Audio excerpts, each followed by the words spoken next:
वासुदेवाय।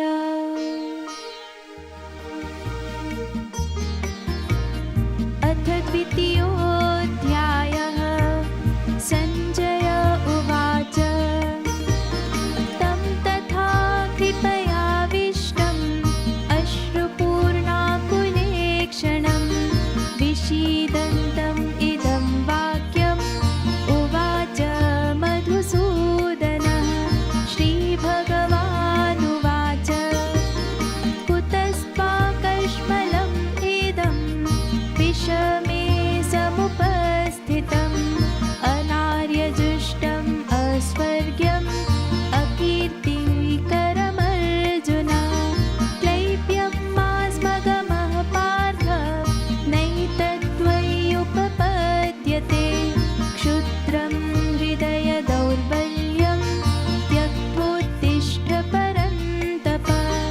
अर्जुन उवाच कथं भीष्मम् अहं सङ्ख्ये द्रोणं च मधुसूदन। इषुभिः प्रतियोत्स्यामि पूजार्हावरिसूदन। गुरून् हत्वा हि महानुभावान् श्रेयो भोक्तुं भैक्ष्यमपीह लोके। हत्वार्थकामांस्तु गुरूनिहैव भुञ्जीय भोगान् रुधिरप्रदिग्धान्। न चैतद्विद्मः कतरन्नो गरीयो यद्वा जयेम यदि वा नो जयेयुः। यानेव हत्वा न जिजीविषामस्तेव स्थिताः प्रमुखे धार्तराष्ट्राः। कार्पण्यदोषोपहतः स्वभावः पृच्छामि त्वां धर्मसम्मूढचेताः। यच्छ्रेयस्यान्निश्चितं ब्रूहि तन्मे शिष्यस्तेऽहं शाधि मां त्वां प्रपन्नम्। न हि प्रपश्यामि ममापनुद्यात् यच्छोकमुच्छोषणमिन्द्रियाणाम्। अवाप्य भूमावसपत्नवृद्धं राज्यं सुराणामपि चाधिपत्यम्। सञ्जय उवाच एवमुक्त्वा ऋषिकेशं गुडाकेशः परन्तप।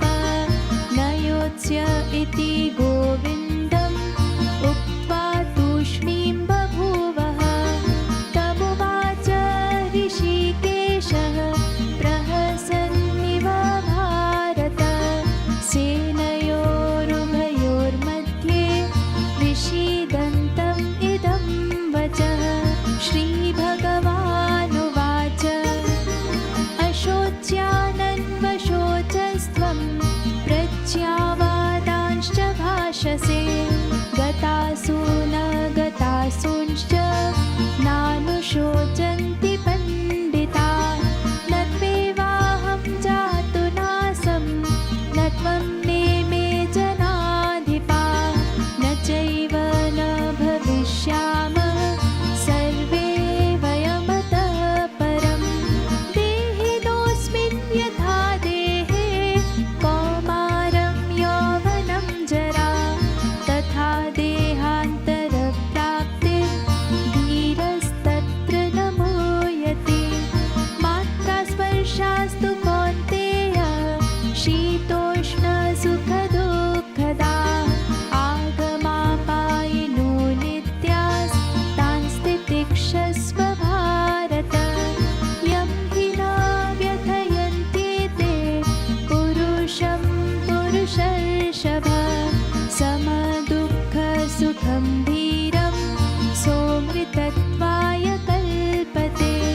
नासतो विद्यते भावो नाभावो विद्यते सतः। उभयोरपि दृष्टोऽन्तस्त्वनयोस्तत्त्वदर्शिभिः। अविनाशी तु तद्विद्धि येन सर्वम् इदं ततं। विनाशं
भास्यसि अकीर्तिं चापि भूतानि कथयिष्यन्ति ते व्ययां सम्भावितस्य चाकीर्तिर्मरणात्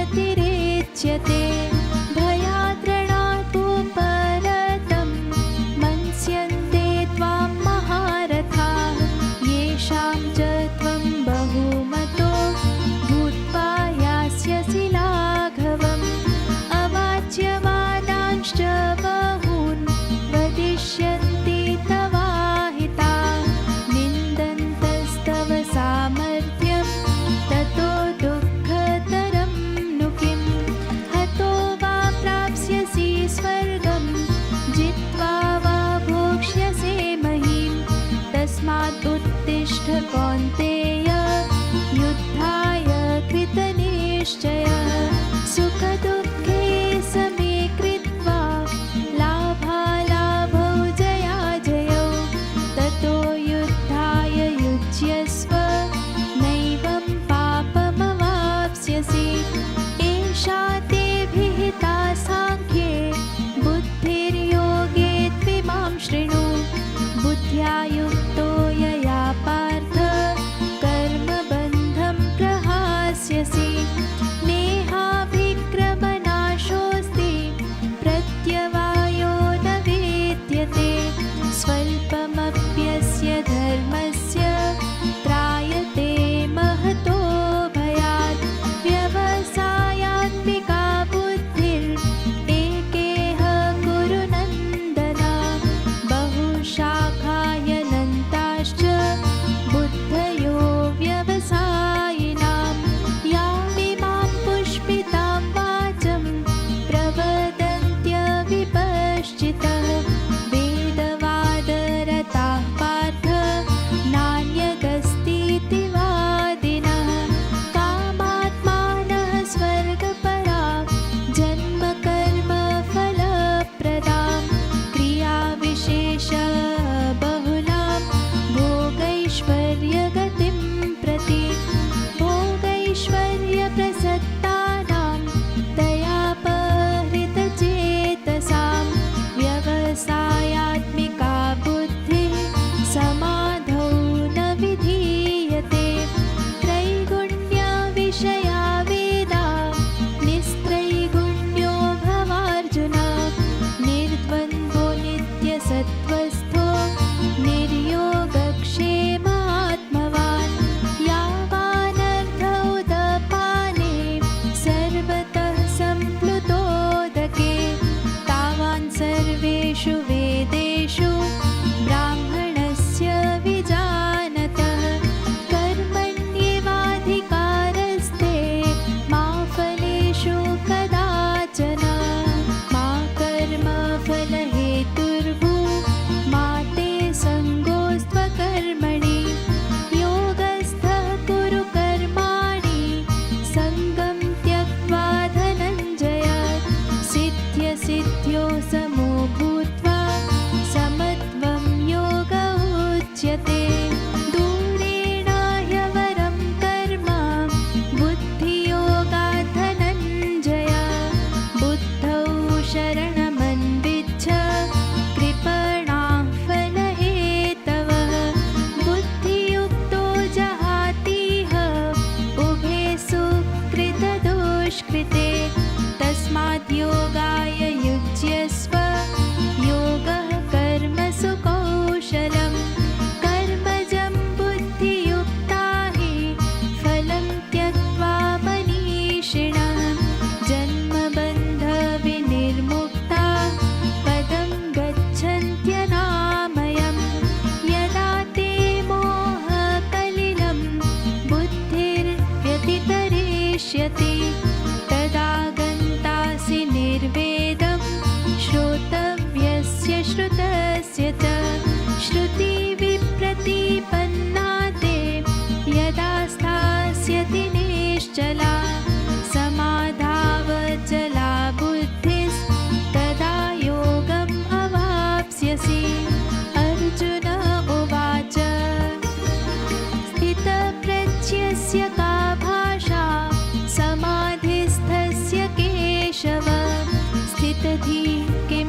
क्रोधात् सञ्जायते कामः कामात् क्रोधोऽभिजायते क्रोधात् भवति सम्मोहः सम्मोहात् स्मृतिविभ्रमः स्मृतिभ्रंशात् बुद्धिनाशो बुद्धिनाशात् प्रणश्यति रागद्वेषवियुक्तैस्तु विषयानिन्द्रियैश्चरन् आत्मवश्यैर्विधेयात्मा प्रसादम् अधिगच्छति प्रसादे सर्वदुःखानां हानिरस्योपजायते प्रसन्नचेतसो ह्याशु बुद्धिः पर्यवतिष्ठते नास्ति बुद्धिरयुक्तस्य न चायुक्तस्य भावना न चाभावयतः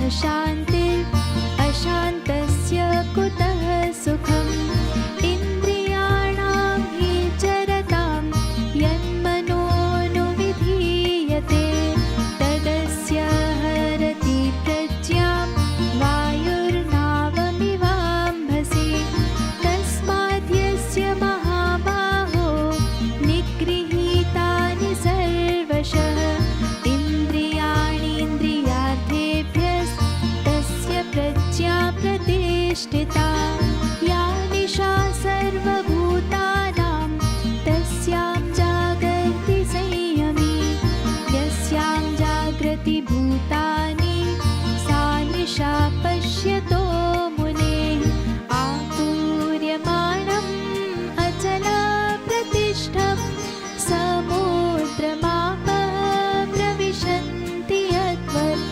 तद्वत् कामायं प्रविशन्ति सर्वे स शान्तिमाप्नोति न कामकामी विहाय कामान्यः सर्वान् पुमांश्चरति निःस्पृहः निर्ममो निरहङ्कारः स शान्तिम् अधिगच्छति एषा ब्राह्मी स्थितिः पार्थ नैनां प्राप्य विमुह्यति स्थित्वा स्यामन्तकालेऽपि ब्रह्मनिर्वाणमेच्छति ॐ तत्सदिति श्रीमद्भगवद्गीतासु उपनिषत्सु ब्रह्मविद्यायां योगशास्त्रे श्रीकृष्णार्जुनसंवादे साङ्ख्ययोगो नाम द्वितीयोऽध्यायः। श्रीकृष्णार्पणमस्तु।